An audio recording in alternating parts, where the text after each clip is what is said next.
ಅರಿವು ಮೂಡಿಸುವಂಥ ನಿಟ್ಟಿನಲ್ಲಿ ಈಗ ಒಂದು ಪ್ರೀ ಮಾನ್ಸೂನ್ ಸೀಸನ್ ಸ್ಟಾರ್ಟ್ ಆಗ್ತಾ ಇರೋದ್ರಿಂದ ಮಳೆ ಬಿಟ್ಟು ಬರ್ತಾ ಇರೋದ್ರಿಂದ ಸೊಳ್ಳೆಗಳ ಸಂತಾನೋತ್ಪತ್ತಿ ಉಲ್ಬಣಗೊಳ್ಳುವ ಸಾಧ್ಯತೆ ಇದ್ದು ಅವು ಇನ್ಫೆಕ್ಟೆಡ್ ಮಸ್ಕಿಟೋಸು ಡೆಂಗ್ಯೂ ಅಂತಕ್ಕಂಥದ್ದು ಒಂದು ಈಡಿಸ್ ಈಜಿಪ್ಟೆ ಸೋಂಕಿತ ಈಡಿಸ್ ಈಜಿಪ್ಟೆ ಅನ್ನತಕ್ಕಂಥ ಹೆಣ್ಣು ಸೊಳ್ಳೆ ಕಚ್ಚುವಿಕೆಯಿಂದ ಹರಡುತ್ತದೆ.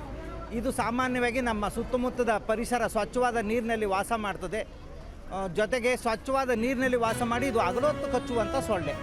ಆ ದೃಷ್ಟಿಯಿಂದ ಸಾರ್ವಜನಿಕರಲ್ಲಿ ಮನವಿ ಮಾಡ್ಕೊಳ್ಳೋದು ಏನಪ್ಪ ಅಂದರೆ ತಮ್ಮ ಅಕ್ಕಪಕ್ಕದ ವಾತಾವರಣವನ್ನು ಶುಚಿಯಾಗಿ ಇಟ್ಕೊಳ್ತಕ್ಕಂಥದ್ದು, ನೀರನ್ನು ವಾರಕ್ಕೆ 2 ಬಾರಿಯಾದರೂ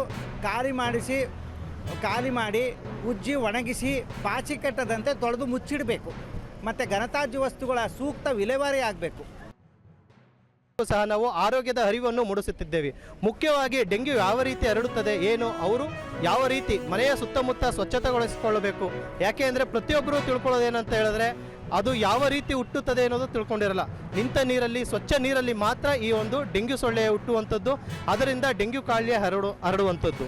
ಪ್ರತಿಯೊಬ್ಬರು ನಿಮ್ಮ ಮನೆಯಲ್ಲಿ ನೀರನ್ನು ಶೇಖರಣೆ ಮಾಡಿ ಇಟ್ಟುಕೊಂಡಿರೋದನ್ನು ಪ್ರತಿ ವಾರನೂ ಸಹ ನೀವು ಅದನ್ನು ಕ್ಲೀನ್ ಮಾಡ್ತಾ ಇರಬೇಕು. ಡ್ರೈ ಡೇ ಅಂತ ಹೇಳಿ ನಾವು ಮಾಡಿಸ್ತಾ ಇರ್ತೀವಿ.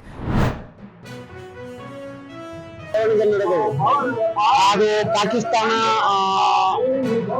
ನಡೆಸಿದೆ ಅನ್ನೋದು ಗೊತ್ತಾಗಿ ನಮ್ಮ ಭಾರತೀಯ ಸೇನೆ 3 ಸೇನೆಗಳು ಅದ್ಭುತವಾಗಿ 3 ದಿನದಲ್ಲಿ 3 ದಿನ ನೆನಪಿಡುವಷ್ಟು ಅವ್ರನ್ನ ನಾಶ ಮಾಡಿ ಬಹಳ ಅಭೂತಪೂರ್ವ ವಿಜಯವನ್ನು ಸಾಧಿಸಿ ಇವತ್ತು ನಾವು ಹುಬ್ಬಳ್ಳಿಯಲ್ಲಿ 3000 ಮಠದಲ್ಲಿ ತಿರಂಗ ಯಾತ್ರೆಯನ್ನು ಹಮ್ಮಿಕೊಂಡಿದ್ದೇವೆ. ಇದು ಯಾಕಂದ್ರೆ ಒಂದು ಯುನಿಟಿ ಬಂತು. ಈ ಯುನಿಟಿಯನ್ನೆಲ್ಲ ಮುಂದೆ ಹೋಗ್ತಾ ಇದೆ. 10 ವರ್ಷ ಆದ್ರೂ ಯುನಿಟಿ ಮುಂದಿದೆ, ಬದಲಿದೆ. ಹಾಗಾಗಿ ನಾವು ಎಂದೆಂದಿಗೂ ಪ್ರಧಾನಮಂತ್ರಿ ಮೋದಿ ಅವರಿಗೆ ಒಂದು ಸಲಾಂ ಕೊಡ್ತಾ ಇದ್ದೀವಿ. ಇದು ಇಡೀ ದೇಶದಲ್ಲಿ ಒಂದು ದೇಶಾಭಿಮಾನ ಹುಟ್ಟಿಸುವಂತ ಒಂದು ಯಾತ್ರೆ. ನಾವು ಆಯುರ್ವೇದ ಮಹಾವಿದ್ಯಾಲಯ ಇದು ತಿರಂಗ ಧ್ವಜ ನಮ್ಮ ದೇಶಾಭಿಮಾನ ಹೆಚ್ಚು ಮಾಡಿದೆ. ಇದು ನಮ್ಮ ಆರ್ಮಿ ಮೇಲೆ ಏನ್ ದಾಳಿ ಆಗಿದ್ರು ಮೋದಿಯವ್ರ ಸಪೋರ್ಟ್ ಆಗಿದ್ರು ಅಖಂಡ ಭಾರತವನ್ನ ಆಗೋದು ಇಷ್ಟಪಡ್ತೇವೆ.